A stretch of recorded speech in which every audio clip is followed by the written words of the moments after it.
Esto es Rompiendo Paradigmas, una mirada crítica y certera de la realidad venezolana, con Andrés de la Chiesa.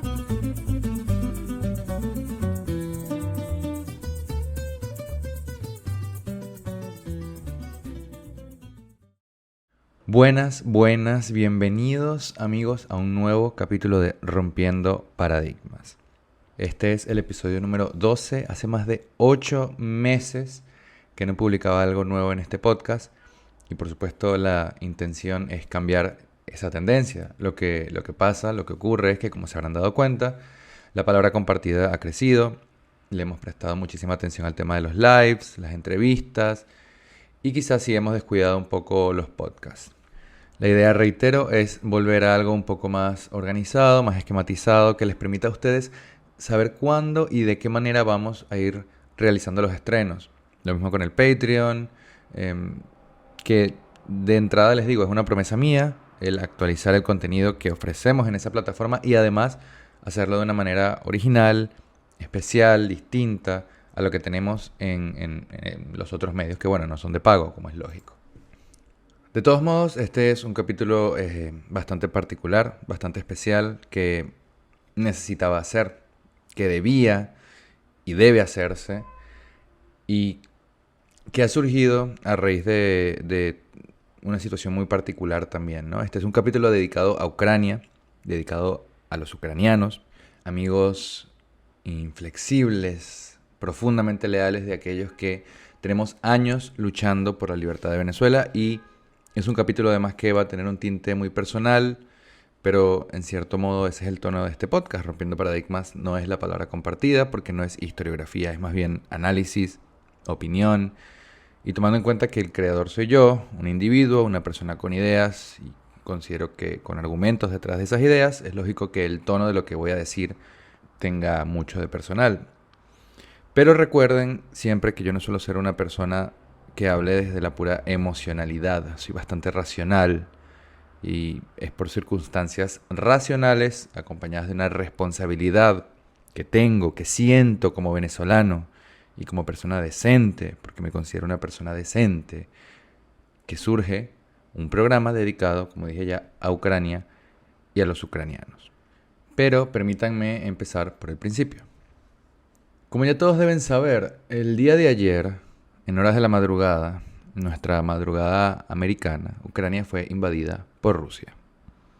Hace ya algunos meses que la situación en la frontera, particularmente en la península de Crimea, pero también al norte, en el límite con Bielorrusia, viene estando bastante complicada. Hemos visto amenazas entre Rusia, Estados Unidos, la OTAN, acusaciones yendo de un lado para el otro, especialistas, y lo digo entre comillas, realizando supuestos análisis geopolíticos sobre el verdadero interés de Occidente en todo este asunto, sobre la verdadera función o el papel de Rusia en eso que denominan el concierto de naciones. Pero la verdad, y esto es lo que más me ha sorprendido de todo, de lo que menos se ha hablado, en lo que menos se ha hecho énfasis, es en Ucrania. En los 44, casi 45 millones de seres humanos que habitan en ese territorio, que tienen una vida, que tienen expectativas, que tienen sueños, que tienen deseos, anhelos, ambiciones y que existen. Son una comunidad, son una tradición, una realidad, un hecho humano. Lo que hace a un país tener identidad, más allá de su territorio, más allá de sus recursos materiales, es su gente. Y yo, que me la paso no solo viendo noticias, sino investigando y buscando, escuchando lo que se habla, lo que los especialistas y no tan especialistas dicen, puedo afirmarles que estoy sorprendido por la falta de humanidad que he venido notando. Se habla de esta guerra, de este asunto en general, como se habla de piezas en un tablero de ajedrez, de banderas sobre un mapa de cuero en una mesa de roble. Porque de pronto todos son analistas y todos saben de geopolítica y todos saben de realpolitik y hablan del gasoducto ucraniano y de lo que eso va a significar para Europa del Oeste y etcétera. Y a mí, como venezolano, me duele muchísimo ver esto por dos razones fundamentales. La primera es evidente, diría yo, lógica, y la segunda es anecdótica, pero creo que nos toca a todos, o nos debería tocar a todos en algún punto. Fíjense, cuando en Venezuela hemos tenido grandes conatos de resistencia, particularmente en 2014 y en 2017, muchos venezolanos se quejaron por todos los medios posibles de que nadie le estaba prestando atención al país, de que había una crisis humanitaria que no estaba siendo atendida y de que la única importancia que se le estaba dando a Venezuela era superficial. Vuelvo y repito, como dicen algunos, geopolítica, ¿no? Se quejaban porque decían que la gente veía a Venezuela como si Venezuela fuera una pieza, que no digo que no lo sea, pero que no se le estaba prestando la atención a lo importante que eran los derechos humanos de millones de personas que estaban siendo vulnerados. Y tenían razón, tenían y tienen razón. Esto no elimina, por supuesto, la complejidad de las relaciones internacionales entre las potencias y las no tan potencias. Pero hoy he visto muchas de esas personas que ayer se desgarraban las vestiduras y se quejaban porque nadie les estaba dando su debido valor o nadie le estaba dando su debido valor a la situación del país, lo mismo en 2019, ver el problema ucraniano con frialdad, con distancia y con indiferencia. La misma frialdad, la misma distancia y la misma indiferencia que tanto criticaban. Es el mismo tipo de gente que después dice, ¡ay! Nunca olvidaremos lo que nos han hecho los peruanos o los chilenos a nosotros, los pobres venezolanos. Que sí, hemos sufrido mucho, pero a veces pareciera, que no hubiéramos aprendido nada. La otra razón, como decía al principio del programa, es más personal, pero yo creo que nos interpela a todos. En el año 2014, cuando se dieron las manifestaciones de febrero en donde la tiranía asesinó vilmente a más de 40 personas, hirió a más de 1.000 y detuvo a más de 3.000, yo estaba allá, estaba en Maracay. Y me acuerdo perfecto cómo un 18 de febrero, es decir, 6 días después de que empezaran las protestas, empezamos a recibir a través de Telegram, me imagino que le llegó a mucha gente, imágenes de combatientes ucranianos apoyando la lucha en Venezuela. Hay una que no se me olvida nunca, de dos muchachos muy jóvenes con vestimenta militar sosteniendo las dos banderas, la de Ucrania y la de Venezuela. Y todo esto pasó en medio de lo que se conoció como el Euromaidán, que fue ese movimiento inicialmente estudiantil, fíjense ustedes la diferencia entre un caso y el otro, que se terminó convirtiendo en una lucha armada y en un movimiento de masas con el objetivo de derrocar al traidor y delincuente, porque no hay otro apelativo, traidor y delincuente de Víktor Yanukovych, que era el presidente de Ucrania en ese momento y representante del partido prorruso llamado Partido de las Regiones. Y digo delincuente porque Yanukovych siempre tuvo un soberano prontuario. Es decir, el tipo no había cumplido 20 años y ya había estado preso 2 veces por robo. Y para sumarle una nota de color, un detalle simpático, sepan que antes de cumplir los 30, Víktor Yanukovych se integró en el Partido Comunista de la Unión Soviética. Este fue el hombre que los ucranianos, con valentía, con energía y con voluntad, lograron tumbar el 21 de febrero. O sea, que aquella foto se tomó y se envió en el punto más álgido, más complicado de ese levantamiento. Y mientras tanto en Venezuela nos estábamos acercando a la famosa negociación entre la oposición y la tiranía. Para que vean cómo son las cosas. Pero créanme cuando les digo que aquella foto no se me olvidó nunca. Porque esos soldados, que de seguro eran unos muchachos, no ejército regular, sino muchachos, que estaban levantados y que después con la traición en Crimea seguramente fueron a luchar contra Rusia para recuperar la península, expresaron una mayor solidaridad, una mayor camaradería y un mayor deseo de libertad para Venezuela que muchos venezolanos. Yo me acuerdo perfecto cómo en muchas ocasiones no nos abrían las puertas de los edificios cuando venían los colectivos, cómo no se liberaba el wifi a pesar de que necesitáramos urgentemente comunicarnos entre nosotros, cómo por cobardía muchos entregaron a estudiantes a un destino, no diría incierto, todos sabemos cuál era ese destino. También hubo mucha gente buena, mucha gente noble que se puso en peligro para ayudar a los estudiantes, pero las protestas de 2014 fueron, a fin de cuentas, cuando la cosa realmente se complicó, un movimiento meramente, netamente estudiantil. Y ahí está la diferencia fundamental con el Euromaidán. Entonces el sentimiento que esa imagen me transmitió, y que no fue la única que se hizo viral, porque todo el estudiantado, y creo yo que gran parte de la comunidad que se levantó en Ucrania estaba muy consciente también de lo que pasaba en Venezuela, sobre todo por las relaciones entre Maduro y Putin y por la presencia, o mejor dicho, la injerencia de Rusia y de Bielorrusia en nuestro país. El sentimiento que esa imagen me transmitió no se me fue nunca. Me sentí agradecido, me sentí contenido, me sentí acompañado. Y yo sé que esto le pasó a muchísimos de los chamos que estaban resistiendo, con valor, en ese momento. Yo creo que desde ese día, Venezuela, en su conjunto, tiene una deuda histórica con los ucranianos. Histórica.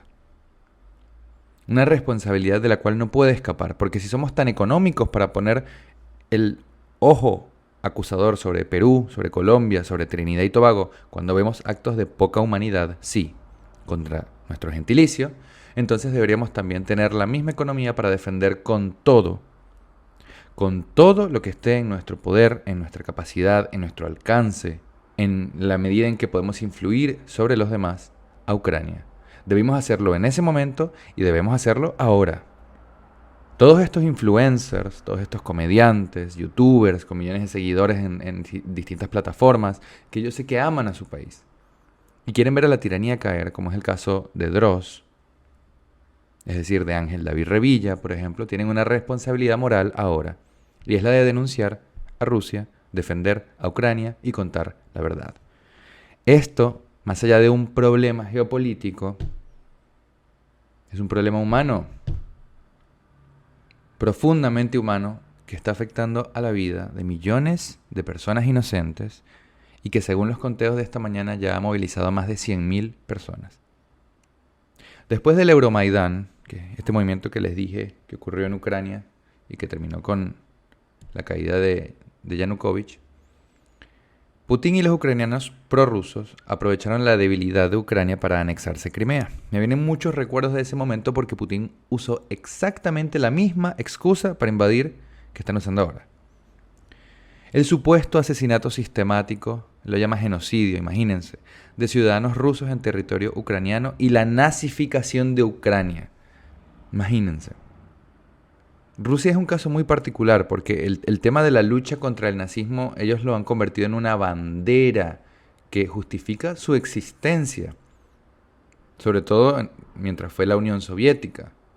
Pero lo que más me resuena, de todos modos, es la actitud de la Unión Europea y de los Estados Unidos, que en 2014, cuando Rusia invade Crimea, convocaron a muchas reuniones urgentes, a muchos encuentros de emergencia, y empezaron las sanciones económicas para meter presión al gigante ruso. Primero, lo mismo que llegó a decir ayer Joe Biden, esto de ruptura de relaciones político-militares con Rusia, ya lo hizo Obama en su momento. Esa ruptura no duró ni un año.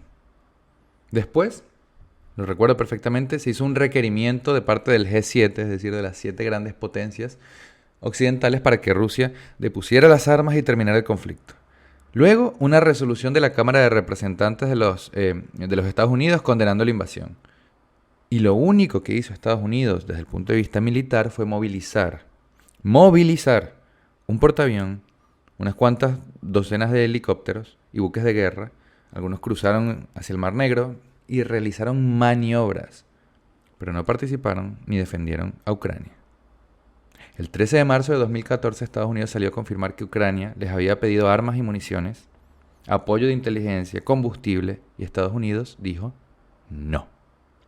Y ayer escuchamos a Biden decir, no tenemos intención de intervenir militarmente en la crisis de Ucrania, y eso era como escuchar las palabras que Obama dijo en su momento, porque fueron las mismas.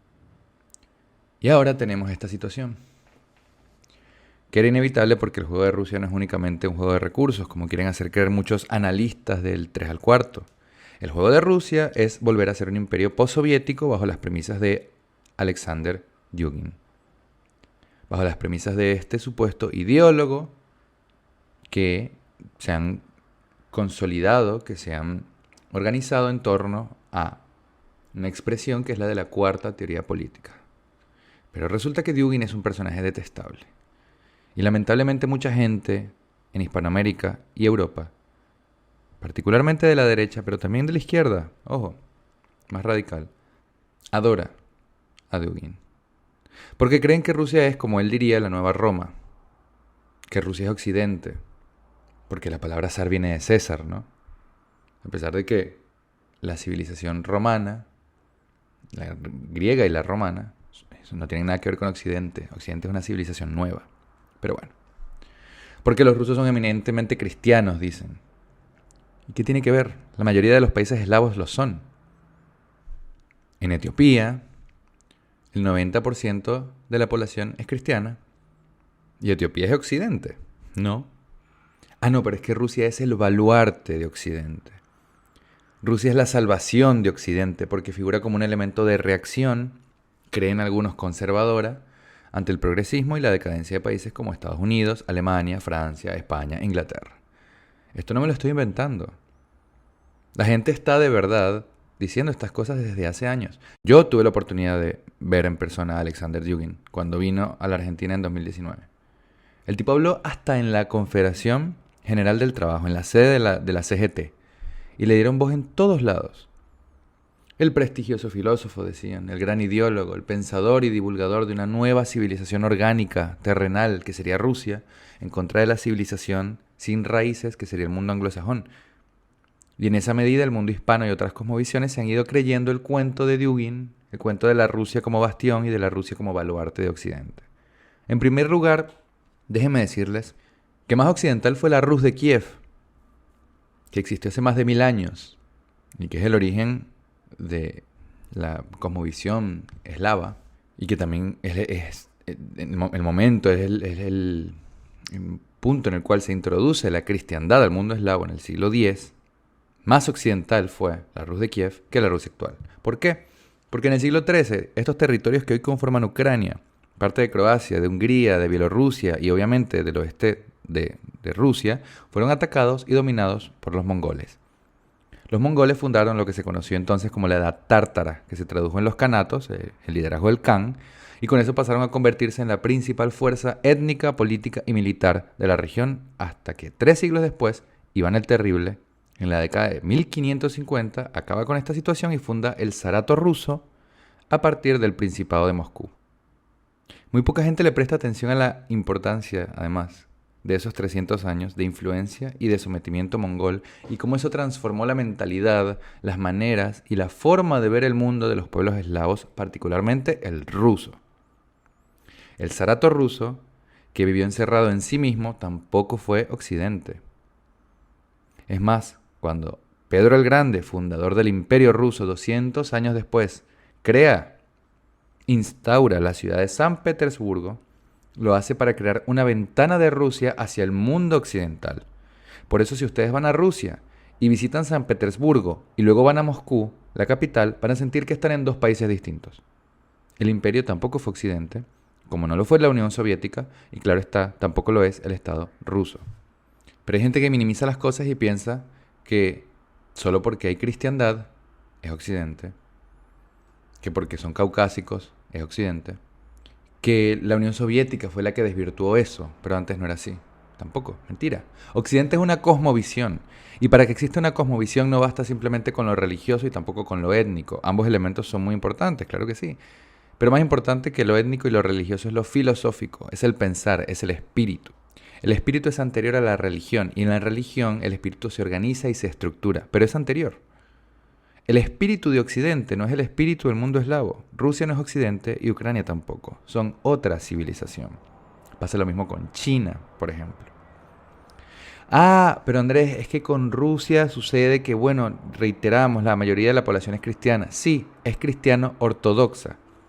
Es decir, son herederos de la cristiandad oriental, que siempre fue distinta a la occidental. Desde el inicio. En Oriente, ¿de qué estamos hablando? Miren, siglo III, IV, V. Lo que se consideraban herejías como el arrianismo o el nestorianismo fueron mucho mejor recibidas. Pegaron muchísimo. Y cuando digo Oriente no solo me refiero a Eurasia, sino a Asia en general, pero lo mismo pasó en el norte de África. Son herederos los cristianos ortodoxos, de la cristiandad bizantina también, que surge con la caída del Imperio Romano de Occidente y se traduce en una separación definitiva desde el punto de vista teológico. Así que si vamos a hablar entonces de lo religioso, también podemos decir que Rusia no es Occidente porque su cristiandad es la oriental. Ni los mismos rusos se consideran occidente. Putin no se considera occidental. Dugin tampoco. Aunque ha sido muy inteligente tejiendo redes en movimientos de todo el mundo, y como dije, de derecha, pero también de izquierda radical, porque no hay que olvidar que este hombre fue uno de los fundadores de ese mamotreto ideológico conocido como nacional-bolchevismo, los Nazbol, muy hábil tejiendo redes que han logrado captar a millones de personas en Occidente, que notan, sí, la real, la evidente decadencia de su civilización y que creen, sin ironía, que su salvación está en Rusia. Una civilización completamente ajena a la suya. Es decir, preferimos dejar en sus manos nuestro propio destino que hacer algo efectivo, eficiente y sacrificado para restaurar las virtudes de nuestra civilización. Y esta es la gente que, bueno, también se detiene en estas cosas, ¿no? Ve con buenos ojos el avance imperial ruso y cree que la salvación va a llegar muy pronto. Es la misma gente que se detiene horas y horas a celebrar o a debatir sobre todo este tema, mientras Rusia asesina a más de 100 personas en un día, la mayoría civiles. Mientras Rusia desde Crimea y el estado títere bielorruso invade una nación soberana, mientras Rusia bombardea objetivos civiles en Kiev, en Kharkiv, en Odessa, en Dnipro, en Mariupol, en Chernóbil, mientras Rusia tiene a millones de personas en vilo, refugiadas en estaciones de metro, muchos de ellos amigos míos, porque yo además he tenido la oportunidad y la dicha de trabajar con ucranianos y son gente de la mejor categoría, de la mejor. Mientras Rusia somete y encarcela a sus propios ciudadanos por protestar en las calles de Moscú en contra de una invasión, mientras Rusia dice a través de su canciller Sergei Lavrov que nadie va a atacar al pueblo de Ucrania, mientras vemos las imágenes de las residencias, de los edificios, de las casas siendo reventadas por las bombas y van dejando además una estela de cadáveres en su camino hacia Kiev, a donde ya llegaron, por cierto.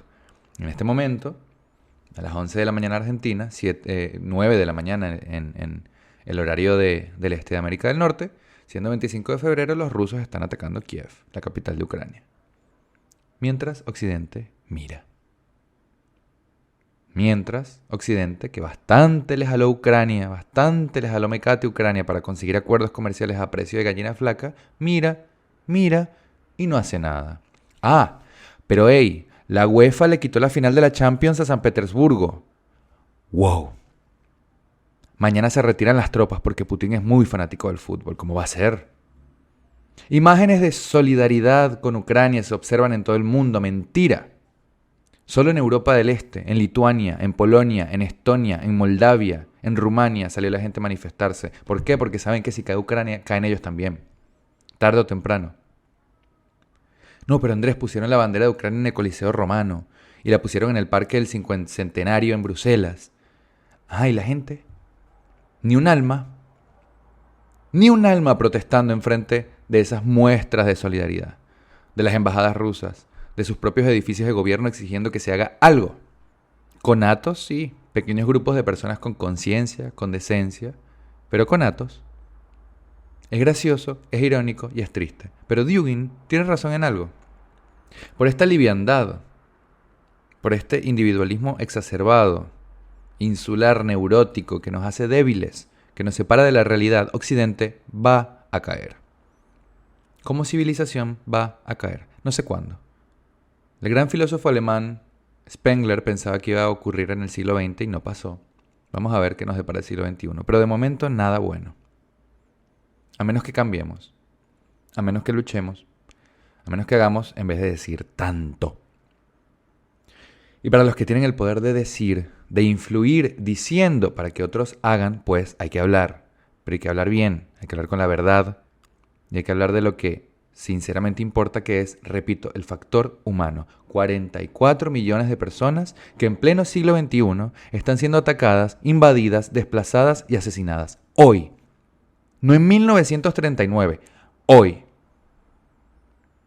Por mucho menos que fue la toma del corredor de Danzig por parte de los alemanes hacia Polonia, se generó una gran coalición militar internacional para salvar a Polonia de los alemanes, del nacionalsocialismo. Y se hizo para luego dejarla por más de 5 décadas bajo dominación comunista soviética. En eso se ha convertido Occidente. Y si hicimos eso hace casi 100 años, ¿cómo podemos seguir jactándonos de que somos la lumbre que señala el camino de la libertad, del respeto, de los derechos humanos? ¿Cómo? Ahora es peor. Nos hemos convertido en una civilización de condenas por Twitter, de memes, de cartas abiertas, de exigencias. Una civilización economicista, materialista, que se preocupa, que se indigna, pero no hace nada. Les moleste o no lo que estoy diciendo, es así. Hoy a la mañana Federico Jiménez Los Santos, un periodista español muy reconocido, de mucha trayectoria, lo mencioné hace un tiempo recomendando un libro suyo, Memorias del Comunismo, decía que la reacción de Occidente había sido tibia con respecto a la situación de Ucrania. La verdad que la reacción no ha sido tibia, ha sido cobarde, ha sido rastrera, porque saben lo que va a pasar si no intervienen. Porque saben lo que va a pasar si no intervienen. Y lo que va a pasar es que Ucrania va a caer. Por un tiempo va a ser un estado títere una vez que Rusia decapite el poder central y probablemente, una vez que lo sea, hagan un ejercicio de referéndum, una ficción de referéndum para anexar el país en su totalidad, tal y como hicieron con Crimea. No vamos a invadir Ucrania, decía Putin hace apenas una semana. No vamos a intervenir en los asuntos de Crimea, decía Putin en 2014. El salvador de Occidente. De verdad, con 2 pares, como diría un español. Que es que hay que tenerlos.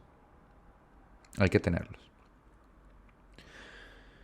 Pero más allá de todo esto, más allá de lo que les he venido diciendo, comentando, a mí lo que me interesa recalcar como venezolano es la responsabilidad que nuestro pueblo, nuestro gentilicio tiene con respecto a Ucrania. Porque hay que ser agradecidos, porque hay que ser leales y porque hay que ser valientes. Y cuando nosotros estuvimos peor y fuimos traicionados por otros venezolanos desde Ucrania, en medio de un levantamiento y después en medio de una guerra con una superpotencia como lo es Rusia, todavía les quedaba tiempo para sostener en lo alto la bandera tricolor, cosa que muchos venezolanos no solo no hacen, sino hasta se avergüenzan de hacer. Yo me voy a sentir muy decepcionado y muy avergonzado de mi país si no nos veo hablando de lo que realmente pasa. Si no nos veo por lo menos compartiendo enlaces oficiales, como los que van a poder encontrar en la descripción de este video, desde donde se pueda donar a voluntad para la causa ucraniana, que no es otra cosa que la causa de la libertad y la soberanía de una nación. Nos llenamos la boca hablando de libertad, de respeto, de dignidad, pero ahora tenemos la oportunidad de hacer algo. Podemos ayudar, podemos colaborar directamente con la Cruz Roja Internacional capítulo Ucrania, por ejemplo, con la página oficial ucrania.ua, donde van a encontrar los mismos enlaces para fondos humanitarios que yo les voy a dejar por acá. Quienes tienen millones de seguidores pueden y deberían hacer un llamado a esos seguidores por una razón muy sencilla. Si no les interesa Ucrania, pero me imagino que les interesa Venezuela, sepan que el crecimiento, el engrosamiento del poder ruso significa menos posibilidades y un camino mucho más largo y mucho más tortuoso para el alcance de la libertad venezolana. Tenemos a los rusos en el país. Así que por solidaridad y por una comprensión clara de lo que eso significa, estamos obligados moralmente a hacer algo, a decir algo, a divulgar, a denunciar, a sacarnos de la cabeza esa idea absurda de que Rusia es el baluarte de nuestra civilización, actuar de manera consecuente, voluntariosa, para demostrar que nuestra civilización todavía tiene mucho para dar y de que no somos tan débiles, tan flojos, tan cobardes, tan individualistas, ni tan mezquinos como quieren hacernos pensar o como muchos piensan ya. Esta es una tarea de todos los días, de todos los días. Ser valientes, ser honestos, hacer algo por alguien, en este caso por millones de personas, y no conformarnos con colocar un tweet enviando bendiciones, oraciones y pensamiento positivo. Eso es una tarea de todos los días, que nos engrandece, además, y que habla mucho de quiénes somos y de dónde venimos. Como occidentales somos de la estirpe de Carlomagno. Como hispanoamericanos somos de la estirpe de Isabel, de Carlos I de España, de Felipe II, de Bolívar, de Páez.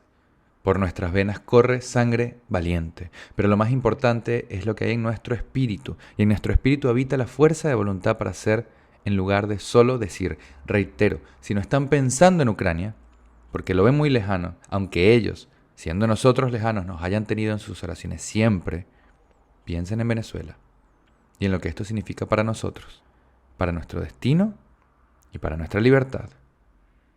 Vamos a seguir atentos a todo lo que ocurre en Ucrania y vamos a seguir sacando capítulos de este tipo para reflexionar al respecto. Los próximos días nos dirán cuál será el resultado de todo esto, pero me parece que va a ser un poco lo que les he ido anticipando, ¿no? A medida que he ido expresándome. Recuerden que estamos presentes en Twitter, en Instagram, en YouTube, que pueden escucharnos en Spotify, Apple Podcasts y Google Podcasts, y también que cada contribución que hagan, que cada enlace que compartan, nos ayuda mucho a crecer y a seguir fortaleciéndonos. Los quiero mucho y nos vemos la próxima.